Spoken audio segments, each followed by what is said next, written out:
বাংলাদেশের একক বৃহত্তম বন সুন্দরবন, কিন্তু আমরা যদি অঞ্চল ভিত্তিক চিন্তা করি তাহলে বাংলাদেশের সবচেয়ে বড় বন হচ্ছে পার্বত্য চট্টগ্রামের বনাঞ্চলটা, দ্বিতীয় অবস্থানে আছে সুন্দরবন এবং তৃতীয় অবস্থানে আছে মধুপুর বাওয়ালগড়ের যে বনটা।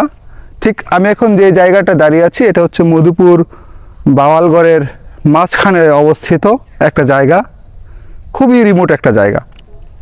মধুপুর বাওয়ালগড়ের আয়তন মোট 5300 হেক্টর। গাজীপুর, টাঙ্গাইল এবং ময়মনসিংহ জেলার কিছু অংশ নিয়ে মূলত এই বনটা গঠিত। আমরা এখন যে জায়গাটা দাঁড়িয়ে আছি, আপনাদের যদি জায়গাটা দেখাই, এটা হচ্ছে গাজীপুর ন্যাশনাল পার্কের ঠিক পিছন সাইডটা। এইখানটায় মানুষ আসে না বললে চলে, আমরা পিছন দিক দিয়ে আসছি। আপনারা দেখুন এখানে কোনো মানুষ নেই, খুবই জনাকীর্ণ একটা জায়গা, আশেপাশে কোনো মানুষ নেই।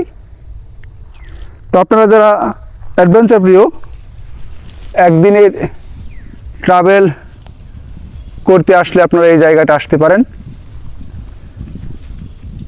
5300 হেক্টর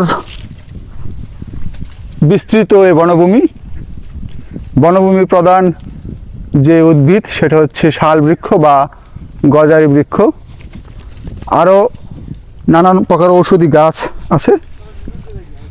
সেই একটা জায়গা, যদিও আপনারা এদিকে আসতে চান সেক্ষেত্রে আপনারা লোকাল মানুষের সাথে নিয়ে আসবেন।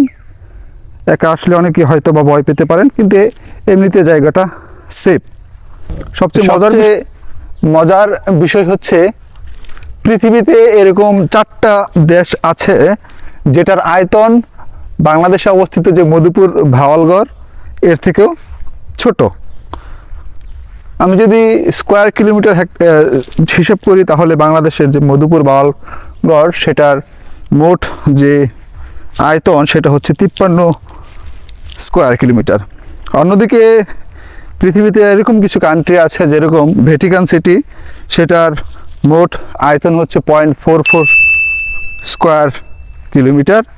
তারপর দ্বিতীয় অবস্থান আছে মোনাকো 2.81, নাইরো হচ্ছে 21, অন্যদিকে টোবালু সেটা হচ্ছে 26 এরিয়ার এই কান্ট্রিগুলো। যে কান্ট্রিগুলো বা দেশগুলোর আমরা যে দাঁড়িয়ে আছি বাংলাদেশের অন্যতম একটি সুন্দর মধুপুর বাওয়ালগড় বনে এর থেকেও ছোট।